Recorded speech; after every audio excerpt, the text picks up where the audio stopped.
Jumlah terjual anggaran dalam beratus-ratus batang jugalah kalau setiap hari. Kalau macam perayaan mungkin boleh cecah ke dalam 6,000 batang lah. Nama saya Ida, saya owner daripada Lemang Kemesar. Umur saya 59 tahun. Selamat datang ke Lemang Kemesar.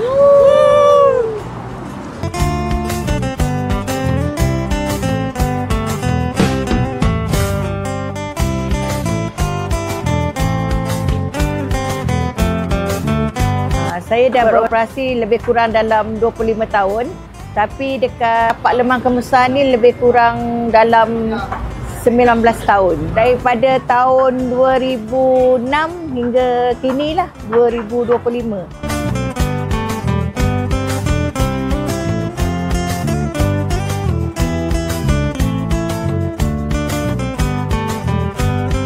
Sebelum Lemang Kemesar ni beroperasi, yang membuatkan saya nak buka kedai ni sebab sebelum tu saya menolong mak mentua saya berniaga. Jadi bila dah tolong-tolong dia, suatu hari tu abang saya lah arwah sekarang, dia cakap, cuba kamu buka kedai. Dia kata sebab abang tengok Lemang kamu ni boleh pergi jauh ni. Bila kami fikir-fikir balik semula, kita pakat-pakat anak beranak, jadi kita pun carilah tempat, jadi dapat kat sini. Lemang Kemesar tu kita bagi nama tu sebab saya tinggal kat kampung Kemesar. Itulah yang dapat nama tu.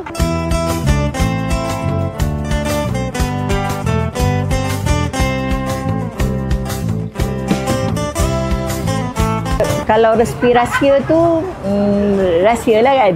Apa tak ada gurau je. Sebenarnya resepi tu sama macam orang-orang yang buat lemang. Pulut, garam, santan. Itulah resepi dia. Mula-mula buluh ni kita basuh menggunakan sarung tangan sebab buluh ni dia miang sikit. Takut terkena duri ke, takut tangan luka kan. Jadi dia menggunakan sarung tangan. Lepas tu jolok dalam tu, okay, lepas tu dah kemudian tu dia ketuk. Kalau tak ketuk mana tahu ke tiba-tiba ada katak sekarang, nyanyi je kan.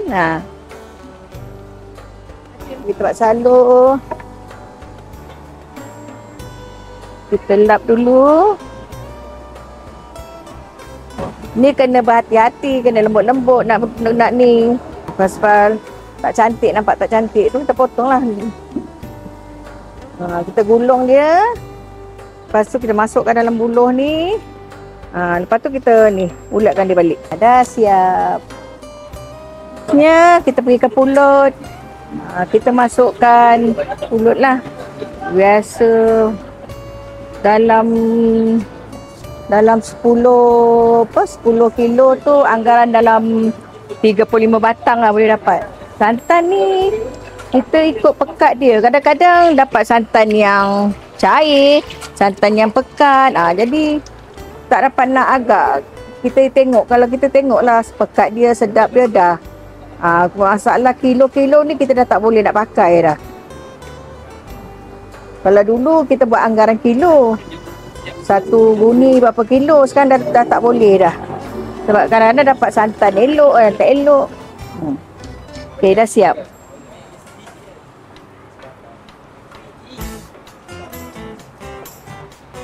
Sekarang ni proses untuk membakar.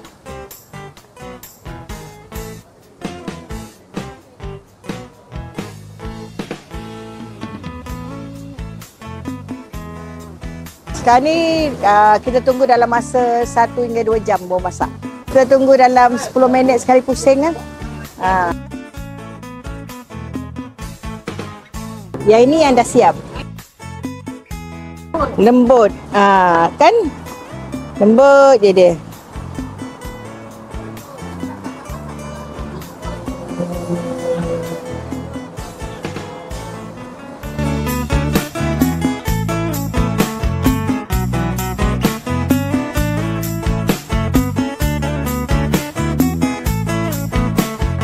Lemang yang dimasak tu ikut permintaan pelanggan. Kalau kita nampak pelanggan macam ramai, kita lebihlah masak sikit. Kalau hari biasa paling banyak pun dalam 500 batang biasalah. Kalau dekat-dekat raya ni bolehlah capai ke dalam 500 lah. Tapi kalau selepas raya tu macam slow-slow tu mungkin dalam 100 lebih ya. Macam pekerja kita kalau hari biasa ni dalam 10 ke 15 orang je.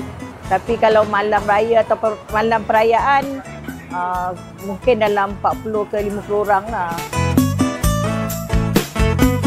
Dari segi rasa, rasanya lemang ni semua sama. Cuma mungkin kelebihan bagi lemang kemesan ni kita buat macam mana kita nak makan sedap, macam tu juga kita bagi pelanggan kita rasa.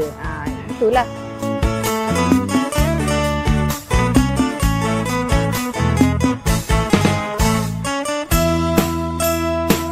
Cabaran yang besar kami hadapi ialah masa time PKP tu. Barang tak ada, order dah masuk banyak. Jadinya masing-masing pekerja buat hal masing-masing. Kata buluh tak ada, diorang pergi lari masuk hutan, tebang buluh. Tapi yelah memang tak cukup lah. Lepas tu anak saya bawa kereta pergi cari, nampak ada lori buluh. Lepas tu diorang pergi kejar lori tu. Lepas tu lori tu lari. Lori buluh tu pun takut lah kan. Kenapa orang kejar dia pula kan. Itu masalah dia. Kat tempat lemang, customer kadang-kadang diorang bila order tu diorang terus masukkan duit. Lepas tu diorang kata kita menipu diorang lah pagi raya. Padahal barang yang tak ada. Jadi kita pulangkan balik duit diorang. Itulah cabaran dia kan. Ada yang customer faham, dia orang faham. Ada yang bagi idea, benda ni ada kat sini. Kita orang pergilah, dia kata kat sini ada orang jual buluh. Kita nampak orang jual santan dan dia orang bagi-bagi kontak-kontak. Jadi kita orang kontak-kontak dia orang lah untuk mencukupi orang punya order-order semua kan. Rugi tu tak rugi. Kita tak nak orang anggap kita menipu kan. Kita memang meniaga, kita nak main jujur, ikhlas sebelah kan. Itu je lah masalah dia.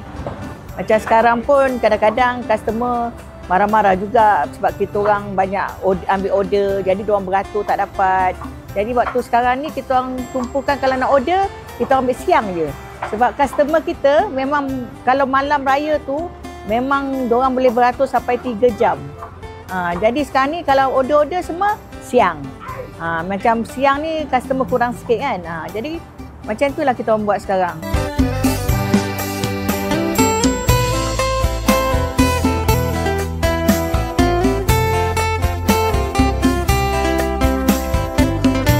Mula-mula kita berniaga tu macam kurang sambutan lah. Tapi makin lama setiap tahun meningkat. Dalam TikTok pun ramai yang suggest lah orang-orang nak beli lemang, pergi lemang Kemesar.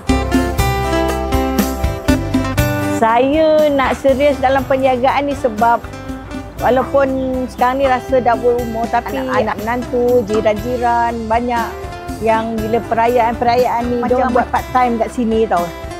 Jadi kita tengok diorang, seronoklah kan, tengok masing-masing dapat duit dan sama-sama rasa apa yang kita dapat, diorang pun dapat. Macam itulah.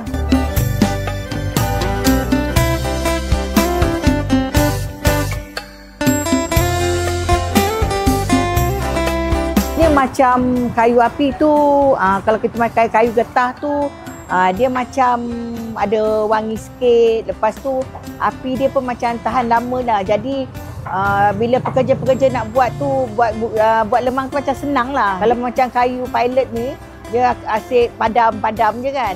Kalau pakai kayu getah ni, dia bara dia banyak tau. Kayu api tak pernah habis. Sebab kita orang macam dah tahu bajet berapa-berapa lah. Tradisional ni orang kata macam dia punya bau tu semua ada. Bau lemak semua tu ada. Tapi kalau yang moden tu macam kurang sikit lah. Kalau bagi saya lah, daripada pelanggan-pelanggan, diorang kata rendang ayam dengan rendang daging kata dia. Lagipun customer banyak Cina, India, memang diorang suka rendang. Ada jual rendang macam-macam, ada rendang ayam, rendang daging. Lepas tu kita ada jual macam ketupat palas, nasi impit, lepas tu lontong, ketupat nasi.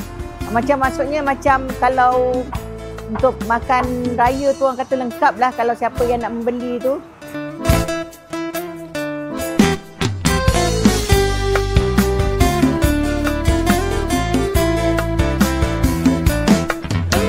Istimewanya lemang kemesah ni, customer akan cakap lemak, lembut. Lagi satu pula, kalau lemang tu keras ataupun tak masak ke apa, customer boleh datang, kita orang boleh ganti yang lain lah. Macam setiap tahun, Sharifah Syairah yang selalu, memang setiap tahun tak pernah miss beli kan. Betul-betul depan nak masuk tu tulis lemang kemensah. Sejak aku kahwin dengan suami tu, dekat situ je lah lemang dia belinya. Tapi kalau nak yang sedap, tak menyesal, belilah lemang kemensah. Alamak, alamak, alamak. Jadi dia yang banyak rekomenkan artis-artis lain beli kat sini.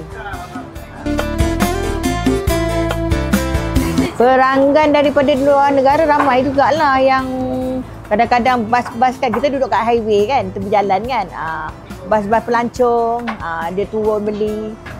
Yang baru ni dalam 2-3 hari lepas, daripada Indonesia, Dubai, lepas tu China dengan Turki.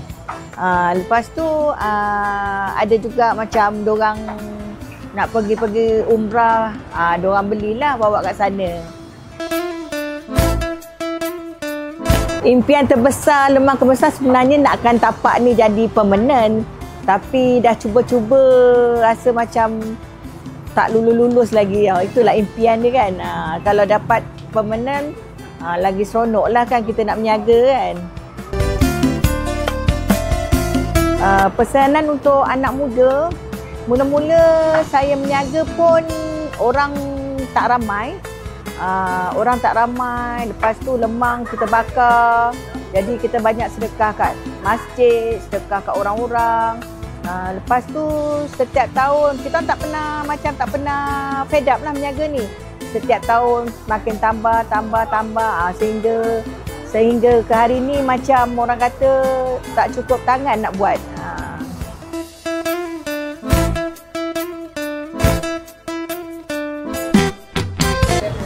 Jangan lupa datang ke Lemang Kemesah di MR2 sebelum simpang ke Zoo Negara. Menjual lemang di waktu petang banyak dibeli oleh Mak Esah.